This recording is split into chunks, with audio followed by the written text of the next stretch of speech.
kuhlale kuyo noku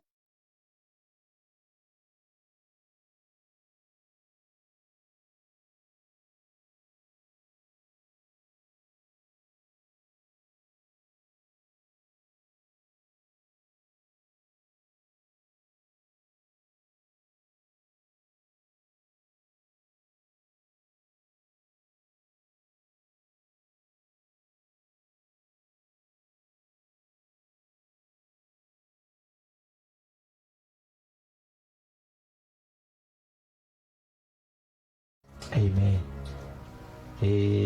Sizobona nje lamazwi bathandekayo. Uzothi masophinda ungifundela baba noma ungahlala phansi nje ufunde. Kodwa uzophinda ufunde nje khona lapho. Sizobona ke lamazwi abekeke enhlizweni yami namhlanje ukuthi sithandazele phezu kwawo. Amen. Lapha kumaKolose it's inendawo nje eziningi uNkulunkulu akhuluma ngazo apha kule chapter 1 that are very interesting and ezinikeza umdla ngokusebenza kaThixo nangomsebenzi uThixo awenzile ngokuza kukaKristu Yesu ezimpilweni zethu. Hallelujah. Ungazifundela nje mhlawumbe mawusekhaya uyithathe ku chapter 1 wehle nayo uye enzansi uyifunde yonke down to verse 20 mhlawumbe verse 24 down to 29 but uqala lapha ku verse number 1 mawufunda ku verse number 13 I think 13 or 12 iBhayibhile he rescued us from the power of darkness and he transferred us into the kingdom of the son of his love. Uthi ikhuluma njalo ngoJesu uthi wasihlangula wasikhulula emandleni obumnyama which is amandla kaSathana and then wasitransfera. I think that is chapter verse 13 khona lapha the same chapter because ma uJesu ufika abantu bebanjwe nguSathana, ufika abantu bephansi kwamandla kaSathana, abantu bephansi kwegunya likaSathana and ayikho enye indlela yokuphuma phansi kwegunya naphansi kweauthority kaSathana, phansi kwamandla kaSathana. It's only Jesus kuphela, uJesu kuphela watholakala enamandla ngaphezu kwaSathana nama agents onke kaSathana. So ke iBhayibhile ithi he rescued us, wasikhulula egunyeni lobumnyama. So makefika uJesu ke he rescued us in the kingdom of he rescued us from the power of darkness and then abese ke uyasifaka embusweni wendodana yakhe ithi leyesingesi to the kingdom. It transferred us into the kingdom of the son of his love. So intando kaNkulunkulu ukuthi uphile usembusweni wakhe, uphile ngokwama principles kingdom kaNkulunkulu, uphile ngokwemimiso, ngokwezimiso ze kingdom kaNkulunkulu which is izimiso zezwi lakhe. But into engibusisayo lapha ku verse number 13 ukuthi wasihlangula, he rescued us because there are indlela ngendlela uSathane sibambe ngazo before sifike kuJesu okanye mawungekafiki kuJesu. There is a way uSathane akubambe ngayo, kunejokwe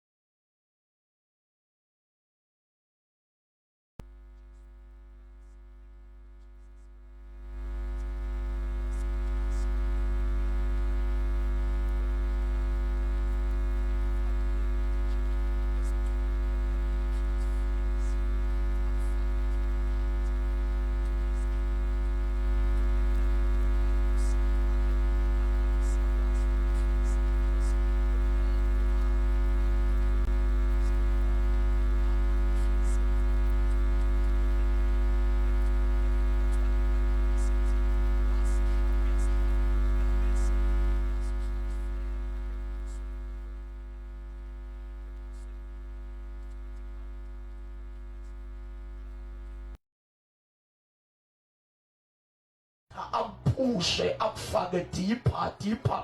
There is something uPaul Levi wayithetha apha evekini esithi ma uJesu efika akusukuphela kwendaba kodwa uqala kwendaba. Amen. So mawuthatha uJesu uyaqala bese ke as you continue he pushes you deeper into the kingdom. But mawuhlangene noJesu is you have got an access, you have got an entry. Then kumaneke uqhubeke until you get deeper into the kingdom, because ukusindiswa ukuhlangulwa kukhona lapho uhlangulwe khona masesindisiwe bengisilo phezulu ngathi makefu uJesu esiphambanweni. There are areas kunezinto or kunendawo asinikeze ukunqoba over zona, including uSatan. Number one, isono. He gave us a power over sin. Mawufika kuJesu uthola amandla phezu kwesono. But makengekho uJesu awunawo amandla phezu kwesono. That is why noma ungathi uyayeka, maybe for example ngenza nje example, angisho ukuthi kunomuntu obhema ugwayi la, noma ungabhema ugwayi ubese uyadecide uthi ngiyawuyeka. So ukudecide akusekho kuwe, ukudecide akusekho kuwe, noma uyathola maybe whatever le engcolile embi oyenzayo, noma ungadecide. Bonke abantu abenza ububi, they are very much conscious, they are very much aware ukuthi lento engiyenzayo akumele ube ngabe ngiyayenza. Number two, they are so much aware ukuthi lento engiyenzayo it will end in tears. Amen. It will end in tears. Bayayazi yonke leyo nto, but umuntu akasakwazi ukuwithdraw because akusathandisi yena. There is a law, the law of sin, the power of sin operator empilweni yakhe. So a problem about ububi, a problem about yonke into embi is sponsorishwa by the evil spirit ngomoya ongcolile kaSatan. Ukuthi ke the problem about it about isono ukuthi kukhona the law of the spirit okuthiwa i law of consistency okanye i law of repetition. Yonke into yenza okokuqala nje ayikho into eyenzeka emhlabeni kungekho spirit, kungekho moya oyibhekayo okanye oyiqhuba. Yonke into iqhutshwa ngumoya. Then ke it depends ukuthi umoya kaNkulunkulu noma umoya kaSatan. But everything eyenzekayo emhlabeni phansi kwelanga ayikho nje into ezenzekela. Yonke into eyenzekayo it's energized by the spirit, it's empowered by the spirit. Amen. It's driven by the ayikho nje into ezenzekelayo nje nathi njengoba simisele tente sikhonza ku day 5 namhlanje akuzenzekeli nje, but there is a spirit behind that is motivating, that is driving, that is energizing us ukuthi every day sibe khona lapha. Also yonke into eyenzeka so ke I secret lapho ke ukuthi I repetition of everything. We are uthola strength, uthola ukukhuthazeka lo moya walento yenza. The more uyiphinda you grow and you do it better than yesterday. You do it better than yesterday. Zonke izinto zimi kanjalo phezu komhlaba, noma uphuza utshwala, noma ukuthandaza, noma ukhonza. So when you do anything consistent, inconsistency yakho invite the spirit salento oyenzayo uba is the wenza into yespirit kaSatan. But in repetition yakho neconsistency, inconsistency it's very key ezintweni zikamoya, noma ngumoya ongcolile noma ngumoya omdaka. But mawuyenza into uyiphinda uinvite umoya ukuze uzokulekelela, and the more uba consistent when ukhuthaza lo moya ukuthi awuqhubeke ule. For example, umingane iqala ukujola ngoba isa stage maybe ulingisa into ayibone ku TV, ayibone ku soap, ayibukela, uzoyenza lento elingisa, but uphinda kwakhe kuzo attracta umoya womjolo. Uyabona ke mase ufike umoya mangabe ebene lucky wakwazi ukuthi nimkhuze ngesikhathi ungekafiki umoya. You can manage it, but mase kungenelele umoya, you can't help it. Once wayenza lento wayiphinda phinda, wayenza iphinda phinda, ukuphinda phinda kwakhe kuzo invite the spirits of John. Mase ke jola ngoba there is a spirit involved. Ngeke kube samsiza, ngeke kube samkhuza. Ngisho ungamvalela endlini ukhiya amabhakla bese uhamba uyolala uzovuka ngowane ngeke ephumi. Uphume kanjani? It's because sokukhona umoya ofuna ukuthi aye bafane. Nomuntu ophuza angaqala uphuza ngoba ingane lo bephuza half yeglass adakwalana alokodwa mangeloko ephinda phinda i-repetition yalento ayenzayo, it will invite, it will attract the spirit of alcohol. Mase kungenelele ispirit noma ungabuse rehab angeke ibe sanceda rehab, noma ungabusa kuma counselors ngeke ibe sanceda counseling. The only thing ezamsiza manje is the spirit that is superior, the spirit that has possessed him. Sekudingeka umoya onamandla ngaphezu komoya. Zonke izinto zi-operate kanjalo, even nokuthanda njengoba singabantu abathandazayo. Into ekumele uyibambe mawukholwa usindisiwe yokuqala esokufundisa ukuthi kumele uthandaze.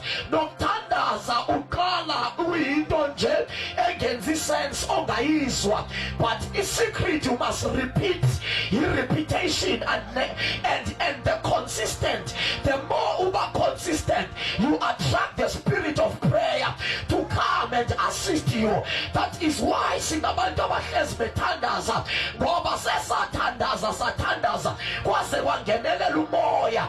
Asisakwazi ukuyisiza, asisakwazi ukuyicontrola indaba yokuthandaza. It's driven by the spirit. So yonke into eyenzeke emhlabeni, it is driven by the spirit. There is a spirit behind as a driver leyo nto yenza. So ke ithi iBhayibhile no Jesu wasihlangula. uJesu ke makefika akusakhathaliseki ukuthi ngowuphi umoya okade ubamba impilo yakho, akusenandaba ukuthi ngowuphi umoya okade udriver impilo yakho, u-influence impilo yakho. But once afike uJesu, ithi iBhayibhile uyasihlangula, makefika uJesu, he rescue us. Uyabona ke uJesu wafika wasinika amandla ngaphezu kwesono. Akunandaba ukuthi ngesiphi isono senzani, uJesu wasithengela ngesikhathi efa esiphambanweni. He purchased for us victory over Satan, victory over sin, victory over grave. Ngoba ithuna kusilanto yombiwa emathuneni kuphela. There is a spirit okuthiwa is a spirit of the grave. That's why iBhayibhile isithi, oh grave, where is your sting? Oh death, where is your victory? So ukuthi grave have got a sting, death have got a victory. So it tells us ukuthi death is not only an incident apho umoya uhlukana nomphefumulo. Death is also a spirit. So masese uJesu umoya wokufa awusenamandla phezu kwethu, asisatshiswa nangokufa, ngeke sibe safa. We can't die mawuse kuKristu. Njengoba ngime lapha nje, I am confident ngeke ngife ngesandla somuntu. Noma uthwase eMozambique, noma uphethe umuntu wabamhlaba uyalingana, akekho umuntu ongabulala umuntu onoJesu. As I'm standing here, no witch, no demon from hell that can kill me, because Jesus purchased for me the power over death. Ukufa kusenamandla phezu kwempilo yami, noma kuza ngesibhamu, noma kuza ngomthakathi, I will not die, but I will transit.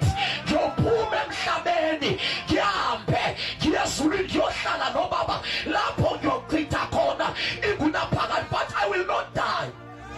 Yabona ke lapha ekufana then we differ nange-sensitivity yethu emoyeni, nange-relationship yethu kuNkulunkulu. But relationship yakho, when you are so intimate to God, ngeke ufe nge-surprise. No, you can't die ngesurprise. Umuntu okholwayo nje angazasho nje athi ngiyahamba namhlanje. Anitshele nje athi no ngiyahamba lungisani ngizohamba soon, because indlela esidesignwe ngayo asifisi yalala. So ke ukufa akusenamandla phezu kwempilo yethu.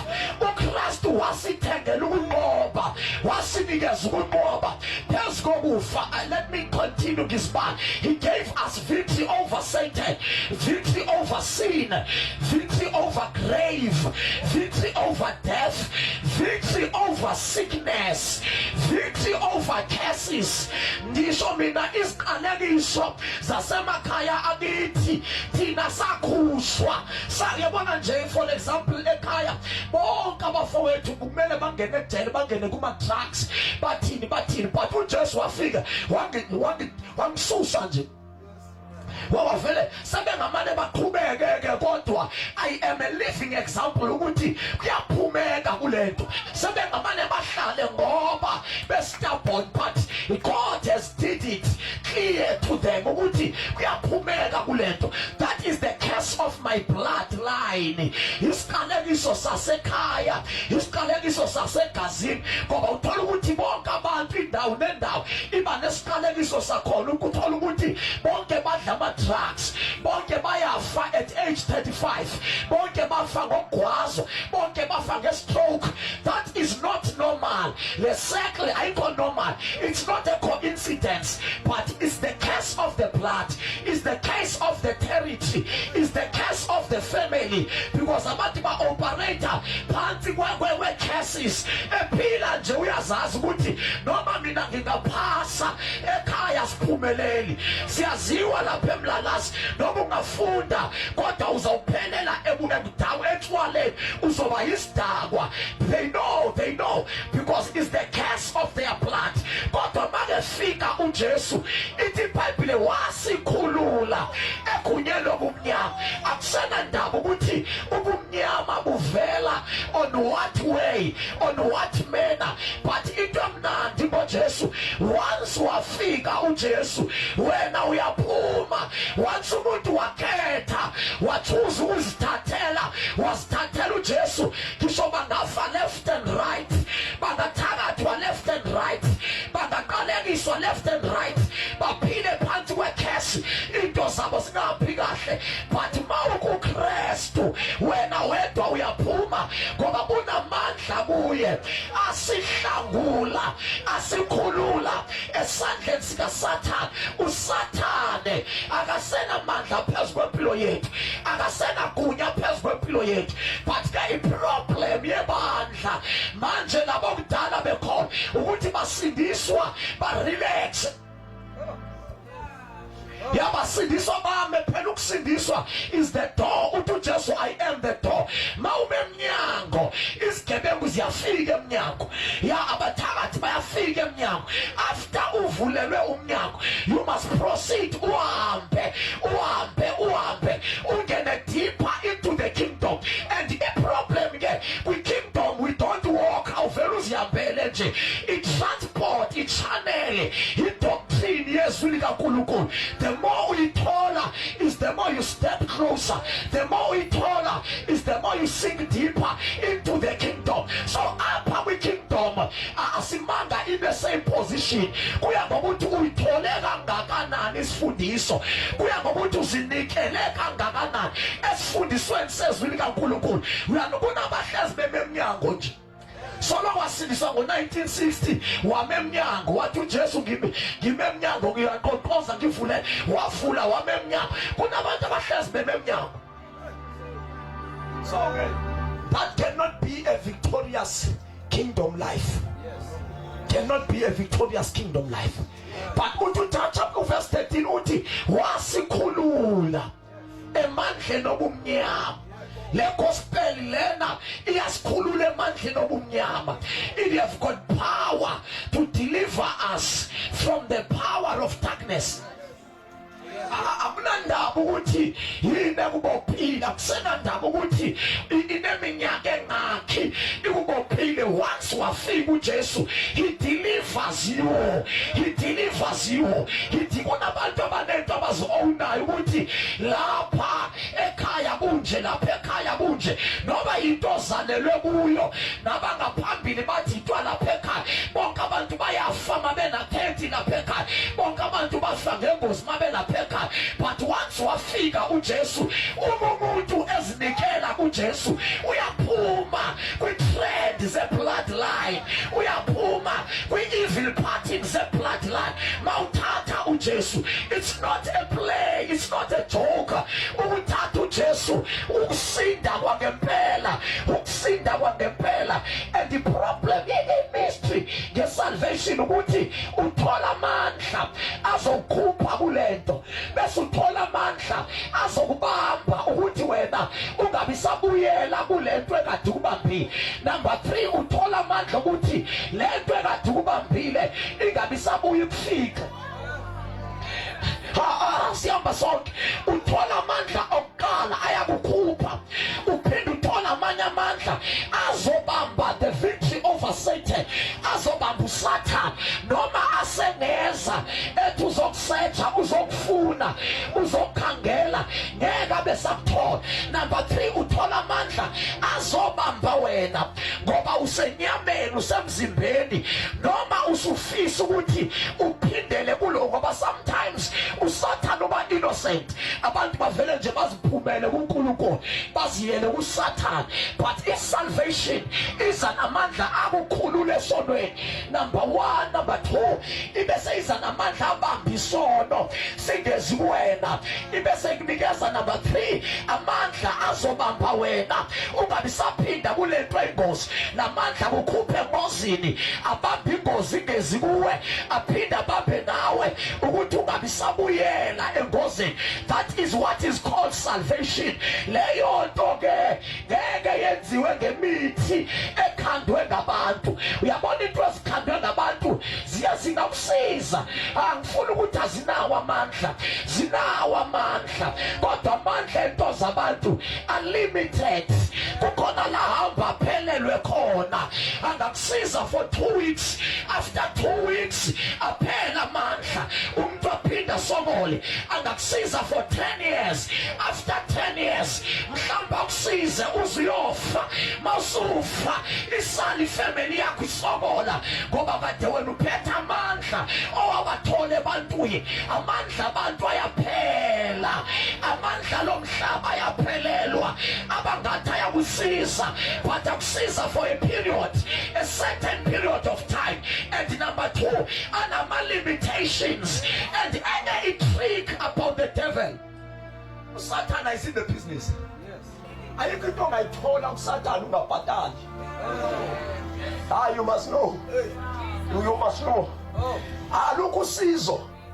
Let me put this way and be understand kahle. Akukho usizo ongalithola emhlabeni ungabhatali. Usizo abantu badesignela ukuthi balithole kuNkulunkulu. Once uthola usizo kwenye indawo engenguye uNkulunkulu or engenayo uNkulunkulu, you must know ukuthi uzobhatala.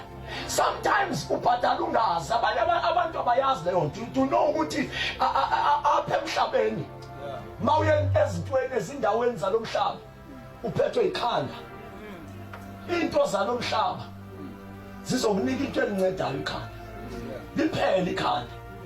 But after 10 years uphathwe icancer.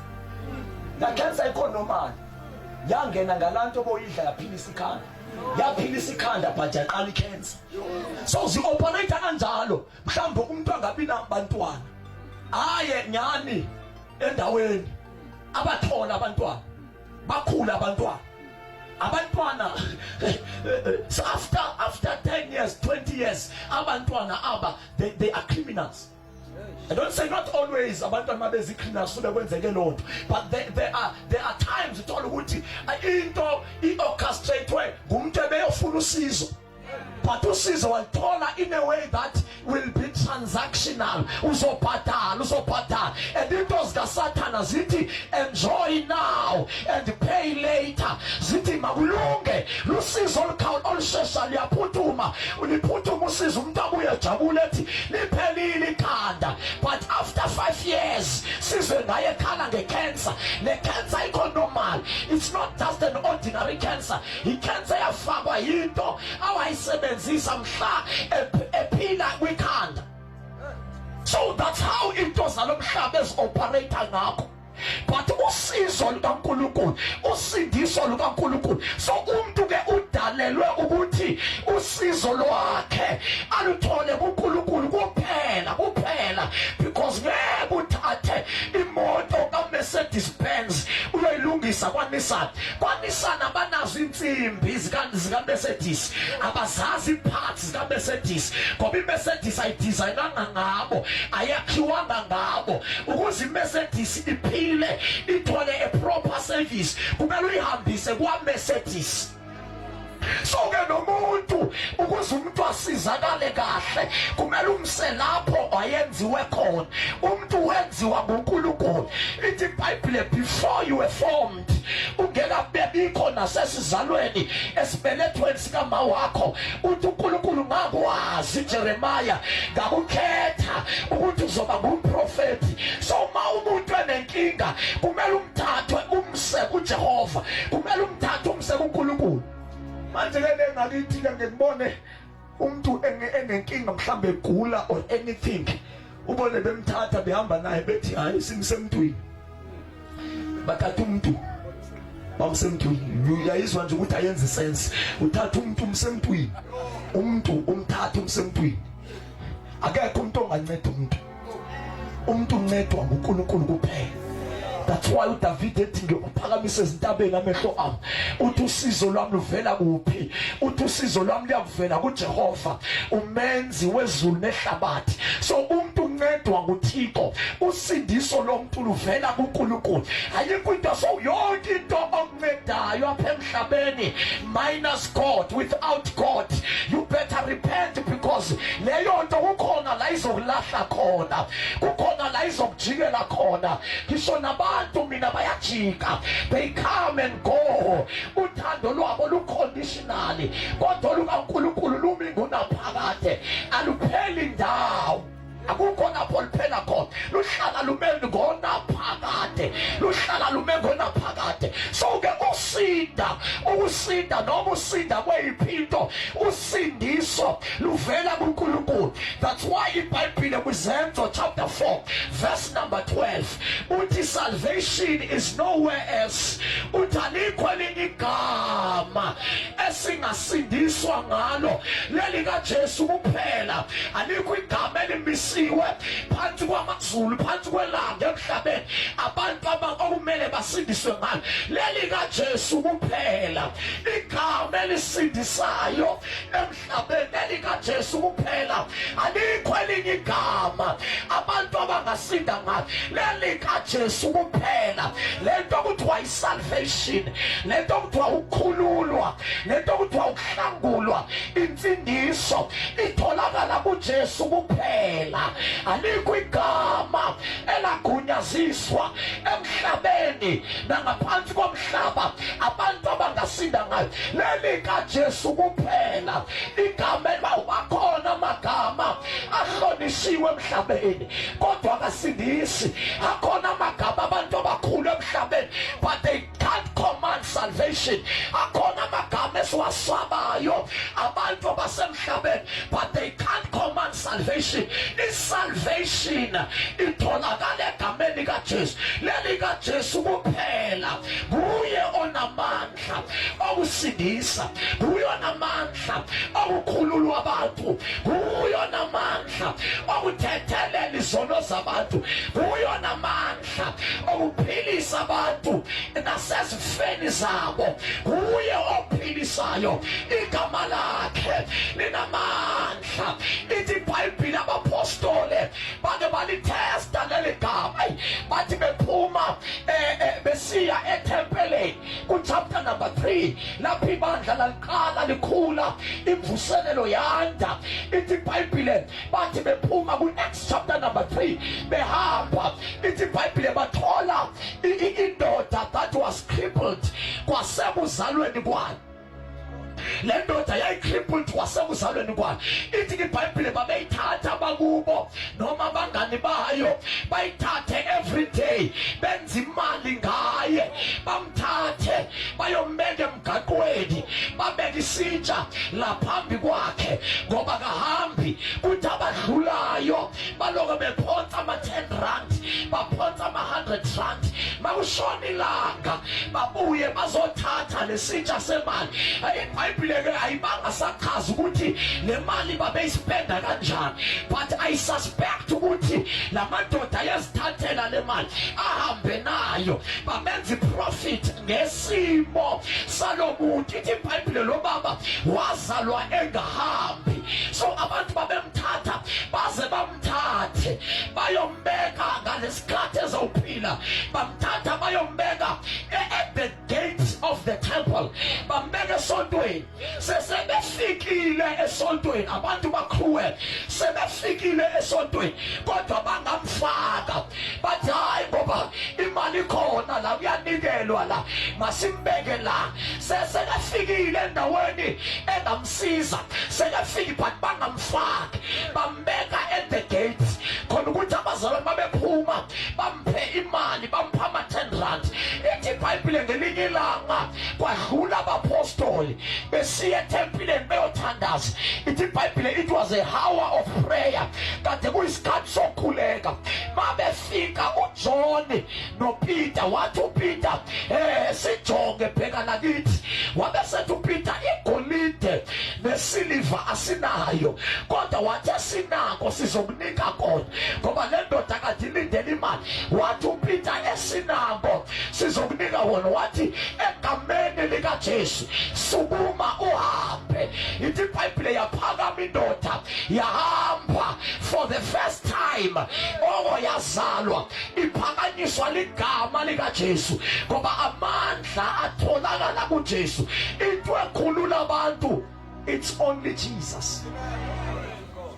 Wasihlangula egunyeni lobumnyama, nguyo namandla okhupha abantu ebumnyameni. Amen. Quickly let's read verse 15. Sikhulume ngoJesu nje kafushane sikhuleke. Verse number 15. Yes. Jesus. Yona ingumfanekiso kaNkulunkulu ongena kubonwa. Isulu sithi yona. Yes. Yona indodana. Yes. Okay. Yona indodana kaNkulunkulu. Yes. uJesu. Amen. Ingumfanekiso kaNkulunkulu ongena kubona. Yes. So uJesu is a visible image of the invisible God. uNkulunkulu ngeke sikwazi ukumbona ngaphandle kukaJesu. So ukuze uNkulunkulu abonakale kumele abantu babone uJesu. uJesu uyakwazi ukuthi aportrayeke, uyakwazi ukuthi adwebeke uJesu avele abantu bambone. So njengoba silapha, we are here to portray the image, the visible image of the invisible God. uKristu is the ngumfanekiso obonakalayo kaThixo ongabonakali. uKristu as a image, umsebenzi wethu as ibandla, as abazalwane, is to portray the image of Jesus, is to bring Jesus into the dying world, is to bring Jesus into the confused world. Siletha uJesu esizweni esilahleka ukuthi thina sazise uJesu ngoba abantu ngeke bamazi uNkulunkulu without Jesus. So uJesu is the Savior. Yabona in summary, assignment kaJesu uyasindisa. He is a Savior. Lapho ethethelela khona izono. Istep sakhe sokuqala ukusindisa. Ithi iBhayibhile wazi ukuzofuna nokuzosindisa okulahlekileyo. He is a Savior. He is a savior. Number 2, Jesus is the Lord. Uyinkosi. Number 3, Jesus is the Christ. He is the Christ.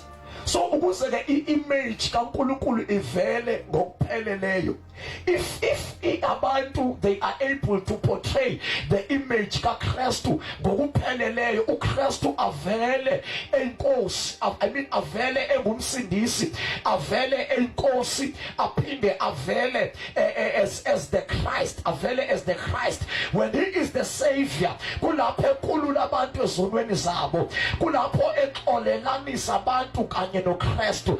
When he is the Lord, kulapho ehlonitshwa ngabantu with the fear, he brings the fear. Abantu bafikelwa kukumesaba, mabemesaba baphile ngendlela epleaser yena, baphile ngokwezimiso zakhe, baphile ngokwemithetho yakhe. When he is a Christ, the anointed one, kulapho operate esebenza, ephilisa abagulayo, ekhupha amadimoni, ehlonishwa imimoya, kupower abathakathi, kupower izangoma, kupower imithi, kupower yonke into engcolile, ipower in the presence of Christ. So it's a blessing uma abantu bethole igrace nefavor yokwazi ukuveza uChrist, ngoba evela ngokupheleleyo, avele engumsindisi ebasindisa abantu, avele number 2 a Lord,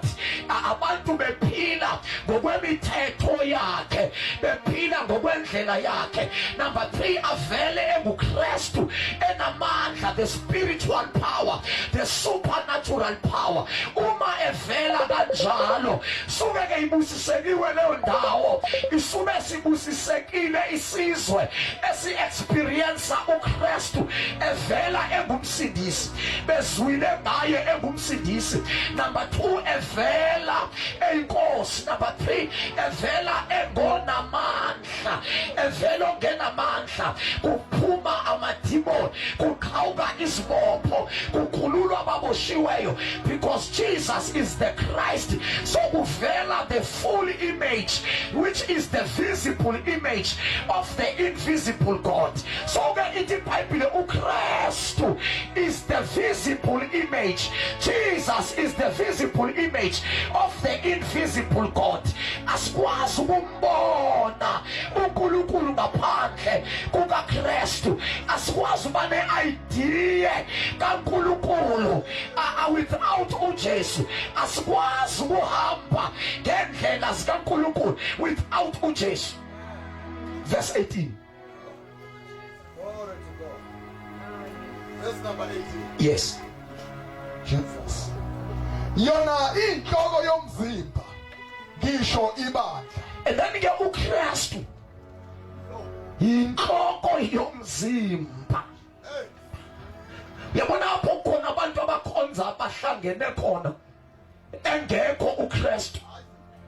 Ithi iBhayibhile uyinhloko yomzimba, uthi ke ngisho ibandla, ngoba bonke abakholwa kuye, they become a body, they become the church, they become ibandla. So makengekho uKristu, abantu bekhonza, bekholwa, bedumisa, kodwa bengakhulumi lutho ngaKristu, inhlangano yabantu leyo engenalo ikhanda. It's like a body without the head, ngoba umzimba ngaphandle kwekhanda, umuntu anganquma ikhanda, kuphelile ngawe, iyaphela life yakho. Awukho umzimba ongaba ne-life kodwa unqunywe ikhanda, ungenalo ikhanda. Bonke abantu abakhonzayo bekhonza engekho uKristu bafana nomzimba ongenalo ikhanda. Umzimba ongenalo ikhanda awunako ukuphila, ngeke uphile without the head. So ke ithi iBhayibhile uKristu, uJesu, he is the head of the body, he is the head of the church. Nguye inhloko yebandla. Bonke abantu abathi bayakholwa, bonke abantu abathi bayakhonza, kodwa bengamthinti uJesu, labo bantu bafile, labo bantu bayadlala. Akukho ukuphila ngaphandle kukaJesu, akukho ukukholwa ukukholwa ngaphandle kukaJesu, ayikho insindiso ngaphandle kukaJesu, akukho ukumthokozisa uNkulunkulu ngaphandle kukaJesu. Bonke abantu abakhonzayo nabathi bayakholwa kodwa bengamthinti uJesu, akukho ukuphila kwaNkulunkulu. uNkulunkulu akayirecognize leyo ndawo, ngoba uNkulunkulu into ayibhekayo ubheka uJesu, ubheka indodana yakhe, indodana yakhe eyanikezwa ukuthi ibe inhloko yabakholwayo, indodana yakhe eyagunyaziswa ukuthi ube inhloko yebandla okuwumzimba lowo. There is no church without Jesus. Bonke abantu abathi bayibandla kodwa bengamthinti uJesu akusilona likaNkulunkulu, mhlawumbe elabantu, mhlawumbe elikaSathane, kodwa makuleli kaNkulunkulu ibandla. Christ must be the head. Christ must be number one.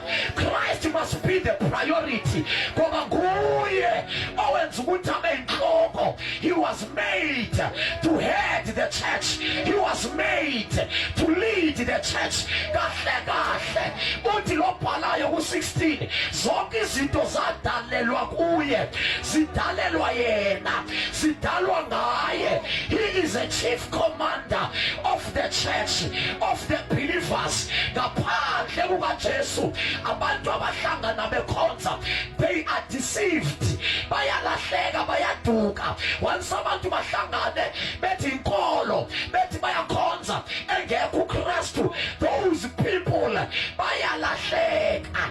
Inkonzo ngoKristu, umzimba ngenhloko, umzimba ongenanhloko. That is sisimanga kumhlola lo umzimba ongenanhloko. So ibandla elaziwa nguNkulunkulu libandla linoKristu oyinhloko, inhloko yabakholwa. It's all about Jesus. Ayikho inkolo ngaphandle kukaJesu, ayikho insindiso ngaphandle kukaJesu, akukho ukudumisa uNkulunkulu ngaphandle kukaJesu. Uthi I am the way, I am the truth, and I am the life. Uthi akekho zama ubaba engazi ngami. Awukwazi ukuhlangana noNkulunkulu without Jesus. He is the bridge to God. Ngisomile usaphila emhlabeni ngeke umbone uNkulunkulu, so ufile wafahlula emhlabeni ngeke uye kuNkulunkulu without Jesus. Jesus Christ is the founder of the church. Uye owalizala ibandla, uye owalithenga ibandla, uye owahlatshwa ephangweni lazalwa ibandla, kwampompoza igazi, kwampompoza amanzi, lazalwa ibandla, lazalwa ngoKristu. Ibandla lazalwa ngoKristu, lisastainwa ngoKristu. Noma liya phambi kwaNkulunkulu liyawupresentwa nguKristu. LelikaJesu ibandla, amandla ebandla atholakala kuJesu. Akukho ukumkhonza uNkulunkulu ngaphandle kwendodana. Amandla akekho sesontweni lakho, amandla kwindodana. Okholwayo kwindodana udlulile ebufeni, ungenile ebuphileni. Noma isonto likhona, mayingekho indodana uhleze ebufeni. Noma isonto likhona, mayingekabikho indodana uhlele emanyaleni. Amasathanisti akalisabi isonto, ayangena esontweni. Kahle kahle nawe ayaliqala isonto, asumayela amasathanisti, afakaza amasathanisti. Into enamandla kuJesu, inhloko yabakholwayo, inhloko yabakholwayo. Ukuphila komzimba kusenhloko.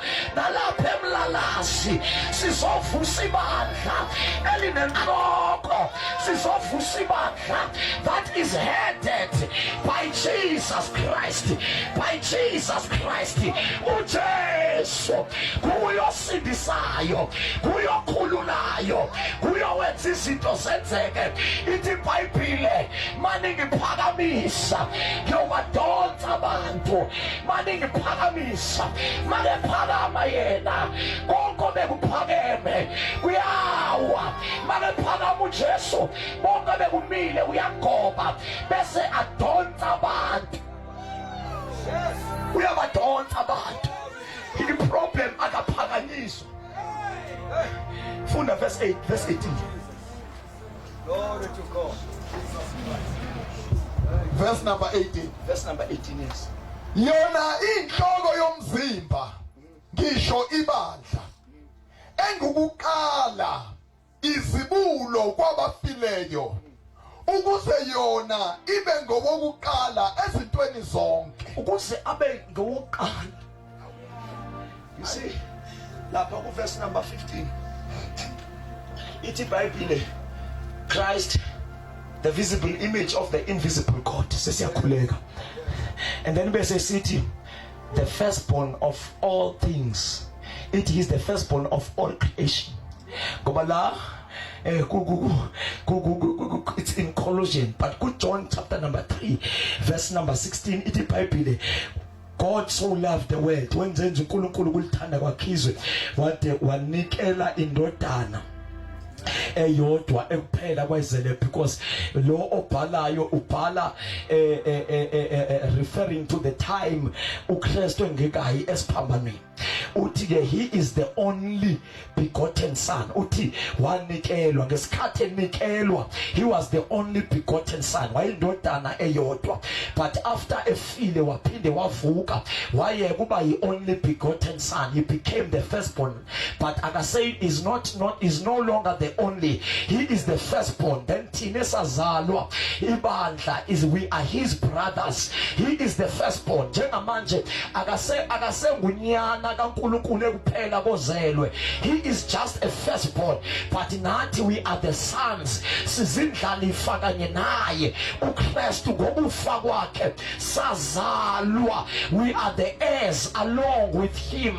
Ukufa kwakhe kwasenza ukuthi sibe indlalifa kanye naye. Uthi lo bhalayo, we were foreigners in relation to Israel, we were foreign to God our creator, kodwa besethi but now we are the sons ngokukholwa nangomusa kaNkulunkulu, we have been made to be the sons. So lapha ku verse number 18 uthi iBhayibhile, he is the head, he is the head, Christ is the head of the church. The head of the church is Jesus. Inhloko yebandla kuJesu, akusibona abantu, akekho umuntu oyinhloko yalomzimba okuthwala ibandla. Inhloko yalomzimba is Jesus Christ. And then iBhayibhile lapho iqhubeka ithi, he is the firstborn. He is the firstborn to be raised from the dead. Wamazibula ukuvuka kwabafileyo. He is the firstborn. Ithi iBhayibhile, he is the firstborn to be raised from the dead. And then ungazibuza ukuthi isho kanjani ukuthi kwazibula yena ukuvuswa kwabafileyo, ngoba abantu bavuka kwabafile from the Old Testament.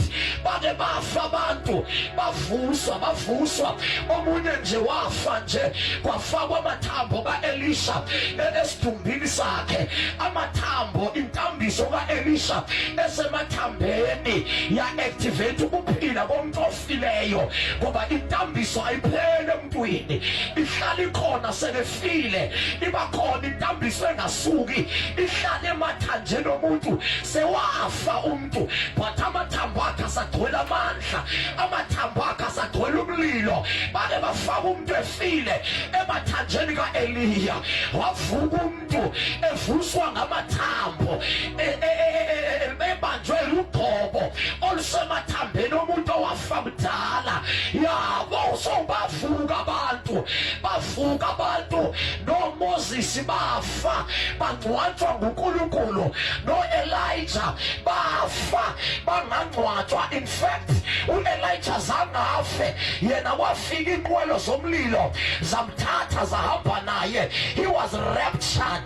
uElijah in the Old Testament wakhuphuka naye, kodwa uJesu ephila kwiNew Testament efika uJesu, ngoba noma uJesu wayezosindisa abantu, noma uJesu wayezofela abantu, kodwa he had to give us a formula, to give us a modus operandi ukuthi le mpilo yokunqoba iphilwa kanjani. Before afe asinikeze certificate sokunqoba esiphambanweni, waqale wayimodela. He modeled this life, the life of victory. Wahamba emhlabeni walingwa nguSathane, walingwa nganhlobo zonke.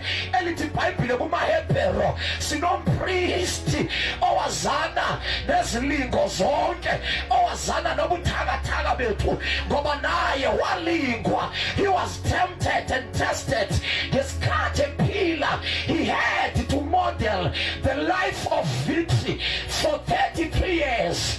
Ephila a life of modeling the life of victory. Enye yento wayenza, ithi iBhayibhile waphilisa abagulayo ehamba emhlabeni, ngoba igospel ayisindisi kuphela, iyabaphilisa abagulayo.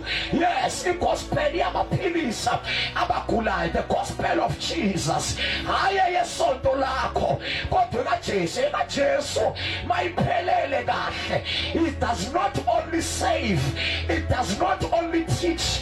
The gospel is not only preaching, but the gospel Jesu wafundisa, washumayela, waphilisa abagulayo. Makuyi full gospel, kumele ifike la iphilisa khona nabagulayo. We are so confident about that, ngoba iBhayibhile ithe these signs shall follow them, those who believe. Egameni lami wasishiya negama lakhe, khona ukuze ngalo sibe namandla okuphilisa. Wasishiya negama, uthi le miqondiso iyakubalandela abakholwa. Egameni lami bayakukhulekela abagulayo baphulukiswe. Egameni lami bayakukhipha imimoya engcolile. Egameni lami bayakuthandazela. The lepers and the leprous will be cleansed. Egameni kaJesu. So naye esahamba emhlabeni, ithi iBhayibhile wabaphilisa abagulayo, wabavusa nabafile. Baningi abantu uJesu owabavusayo. Wake wafika kwintombazana wathi engutalitha, ithi iBhayibhile wathi talitha khumi, wayivusa. So eBhayibhileni kugcwele abantu kwiTestament elidala neTestament elisha abavuka kwelabafileyo. Engekafika uJesu, Elisha waphilisa indodana yomhlolokazi. Engekafika uJesu, kunabantu abaningi abafa engekafa uJesu, abanye bavuswa nguye. Kodwa iBhayibhile lapha ithi he is the first to be raised from the dead, ngoba umahluko phakathi kwakhe nabanye abantu abafa. Abanye bafa baphinde bavuka baphila, kodwa njengamanje bafile baphinde bafa, baphindele kufeni. Bonke abafa bavuswe kufeni, baphinde bafa. Njengoba ngikhuluma nawe, akhona amathuna abo, and amathuna abo anamathambo. Ngisho mina nalaba abavuswa nguJesu, especially even umhlobo wakhe uLazarus, naye wavuka waphila uLazarus. Ngoba ithi iBhayibhile wathi uJesu le nhlobo yokugula ayibhekisele ufeni, ayise ufeni, kodwa ikhona ukuzoveza the glory of God. Ngoba kunento ezisehlelayo, hayi ngoba sizosibulala, kodwa sizovela the glory of God. Ya ngoba ithi iBhayibhile ibhayibhile sometimes uNkulunkulu akawuqisi umlilo uyasiyeka singene bathi omakhelwane ebaqishela imililo kodwa wena uyeke ungene hayi ngoba ulahlile ngoba indlela aphendula ngayo sometimes yawuqisha kodwa sometimes akawuqishi uyakuyeka ungene phakathi bese angena nawe phakathi emlilweni abamangana abantu ukuthi uphila kanjani nalesi simo ophila naso kanti awedwa kulesimo yebo isimo sikhona futhi kubona nezingane ukuthi lo mama usesimeni lo mama usebunzimeni but the funny thing is that kulesimo awedwa uJesu khona phakathi kulomlilo kuwe awedwa uJesu khona phakathi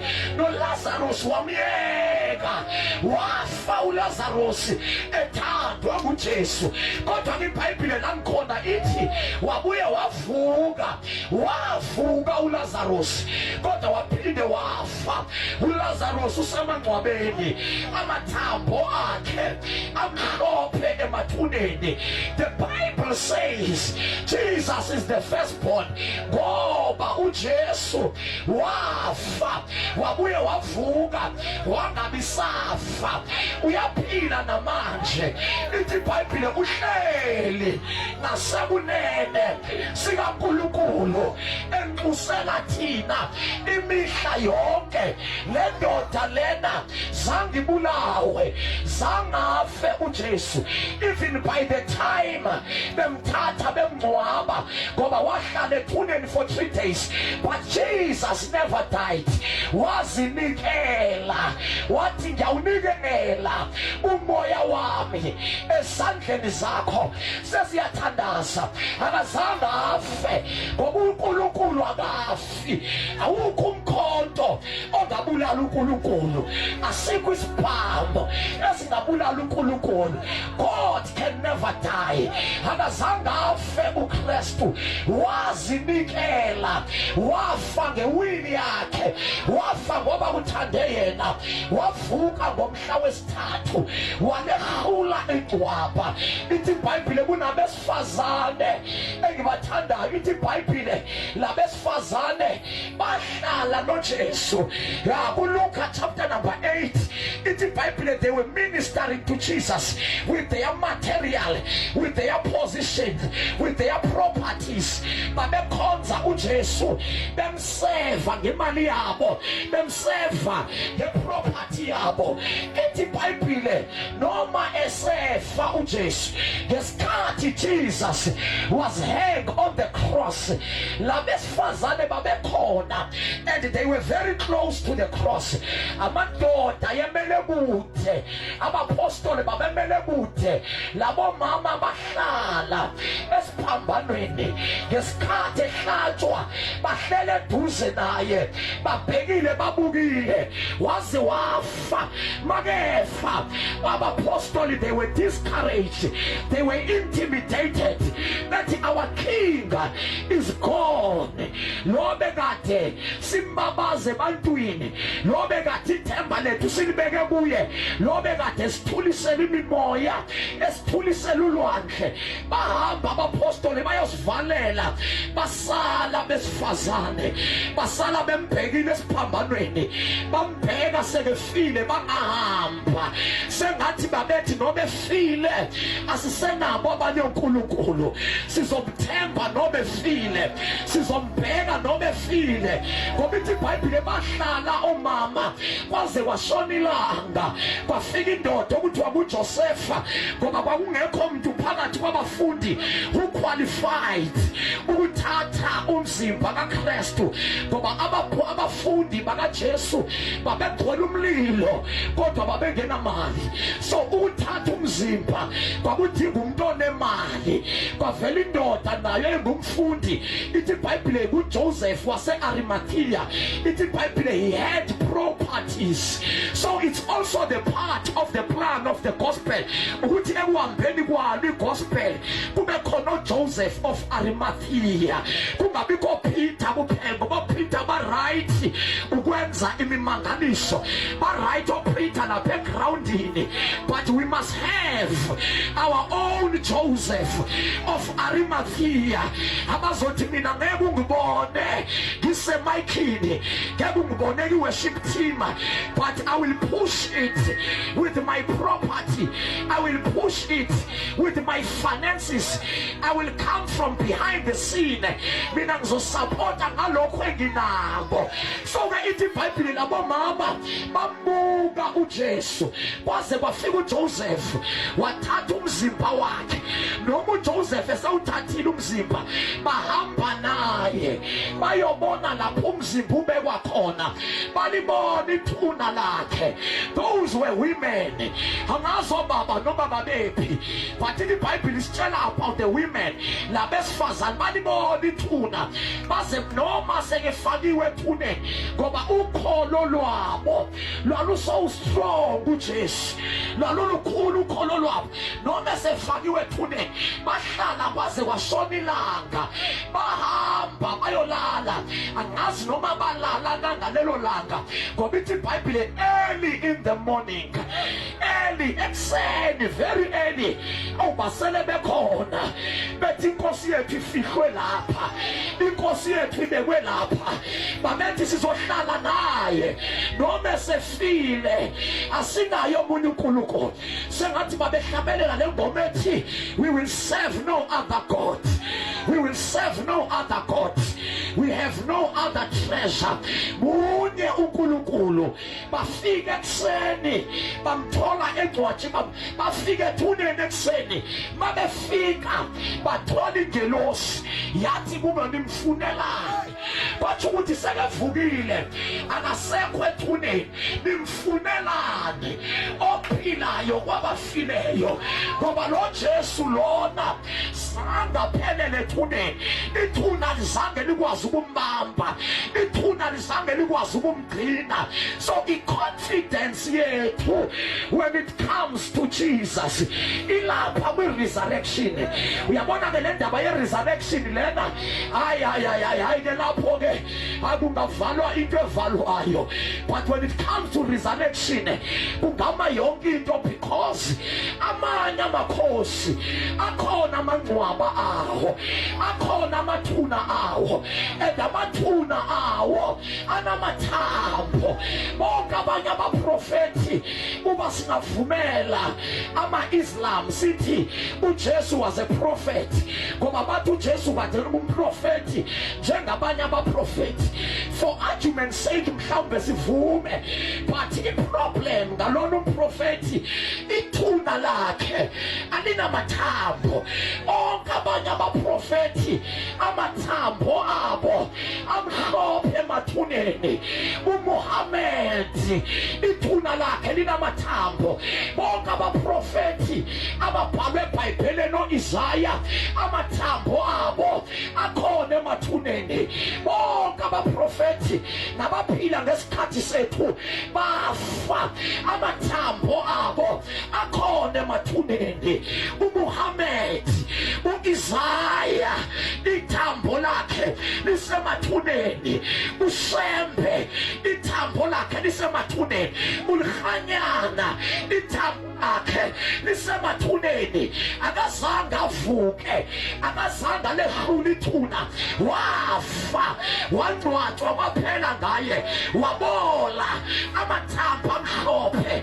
But when it comes to our Lord, inkosi yaseSaleme, uJesu wafa kwethuneni. Ithuna lakhe lisekhona, alinamathambo, liseJerusalem ithuna lakhe. Nanoma ungaya nanamhlanje, the grave of Jesus is empty, and the empty grave is there to prove that Jesus is alive. I-confidence yethu leyo, noma uSathane sekethi ayikho lento, but we have a confidence. Ithuna lakhe li-empty. lithi alinamathambo, wavuka ekufeni, wawehlula ukufa, walehlula ithuna. Uyabhala uPeter uthi it was impossible for the grave to keep him. It was impossible. Alikho ithuna ebelingagcina uJesu. uJesu unamandla, wanqoba ukufa, wanqoba ithuna, wavuka ngomhla wesithathu. Uyaphila. Asikhuluma insumansumane, sikhuluma ngendoda ephilayo. Yafa yabuye yavuka. Ingakho iBhayibheli sithi he is the firstborn to be raised from the dead. Ngoba bonke abanye abavuswa babuye bafa. Number 2, the reason iBhayibheli ithi iaccredita yena ithi he's the firstborn ukuthi okwakhe ukufa wayengafeli yena, wayefela bonke abantu. Abanye ababesifo Lazarus babefela bona, babefa ngoba begula, babefa ngoba besifa, bebanjwe kukufa, but yena wafa. Ithi iBhayibheli wakubeka phansi ukuphila kwakhe, wakubeka phansi ukuphila kwakhe, waprofete esaphila, wathi chithani le tempile, dinizani le tempile, ngizolakha ngensuku ezintathu. Babecabanga ngetempile eyakhiwa for 40 years, bathi uthini lo muntu into baba bayikha for 40 years, uthi yena uzoyakha within 3 days. Kanti wayekhuluma ngomzimba wakhe. uJesu wayazi ukuthi uzofa, avuke ngomhla wesithathu. Wafa voluntary, wafa ngokwewili yakhe, wabuye wavuka ngomhla wesithathu, waphinde wavuka ngomhla wesithathu.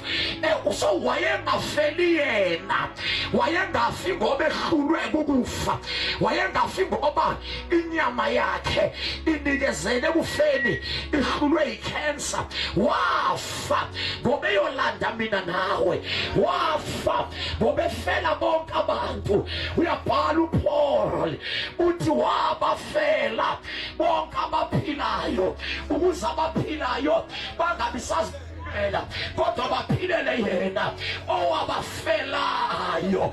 Ukhona uJesu owafela bonke abantu, wafela mina nawe ukuze siphilele yena, ngoba impilo kuye ingcono kunempilo osiphilelayo. Ithi iBhayibheli how God anointed Jesus Christ of Nazareth with the power and the Holy Ghost. Ingakho ithuna zange likwazi ukumbamba ngoba wayegcotshiwe. He was anointed. The anointing of God raised him from the dead. Lo Jesu simshumayelayo wavuka kwelabafileyo, inhloko yabakholwayo. Ingakho iBhayibheli lasifunde khona ithi he is the firstborn to be raised from the dead. Kuye owamazibula ukuvuka ekufeni, ngoba yena wavuka wangaphinde afe.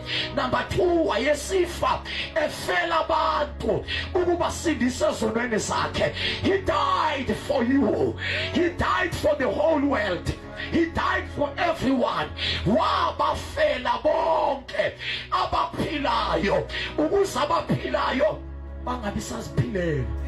Asime ngezinyawo zethu kodwa baphilele yena owabafelayo, baphilele yena owabafelayo, baphilele yena owabafelayo. So ke ithi iBhayibheli he is the visible image of the invisible God. Number 2, he is the head of the church. Number 3, he is the firstborn to be raised from the dead. Nangu umyalezo wami namhlanje uthi Jesu is the visible image of the invisible God.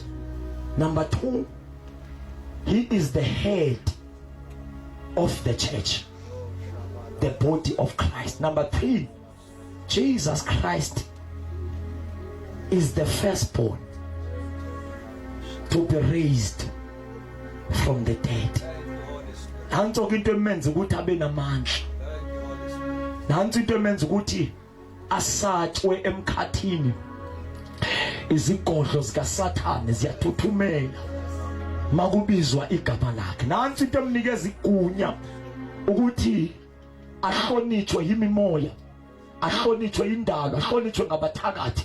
Nansi into emnikeza igunya ukuthi egameni malibizwa negama lakhe, ngaba nalo, ngaba kulo, ngaba likholelwa igama lakhe, malibizwa igama lakhe kunyakaza amadimoni, makubizwa igama lakhe kuncibilika izifo, ngoba kubizwa igama lomuntu number 1 oyi image of the invisible God. Number 2, lo muntu obizwa is the head of the body. Number 3, he is the firstborn who to be raised from the dead. Kuye owavuka kwabafileyo, wangavuka yedwa, wavuka nabafe bekholwa. Ithi iBhayibhile babona bengena eJerusalema, bakhuphuka from eJerusalema, bathathwa, wangaphinde afe, waphila, uyaphila ngonaphakade. That is why iBhayibhile ke isithi, ithi God, Jesus Christ was confirmed by God. He was confirmed by God. He carries power.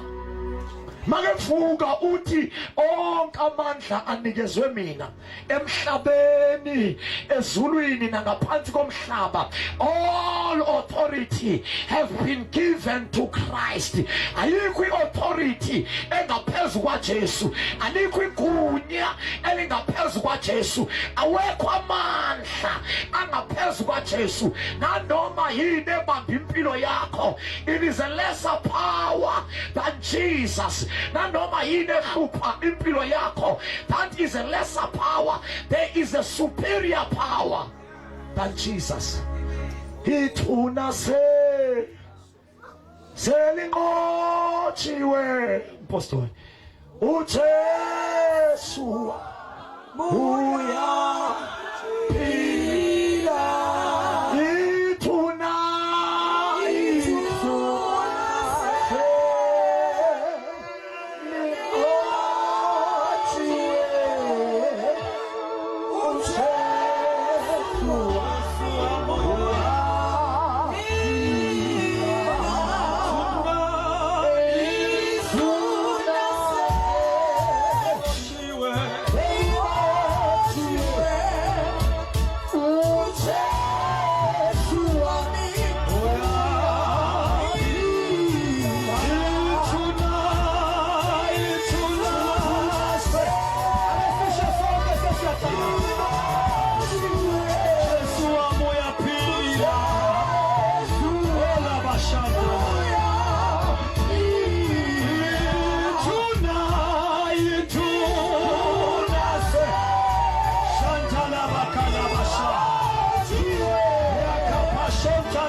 sonke uNkulunkulu ufike namandla akhe tonight ngegama lika Jesu. Ikhona into engiyisenze emoyeni wami ukuthi namhlanje we must do a very special prayer kubantu abadinga amandla kaJesu ezimweni abakuzo.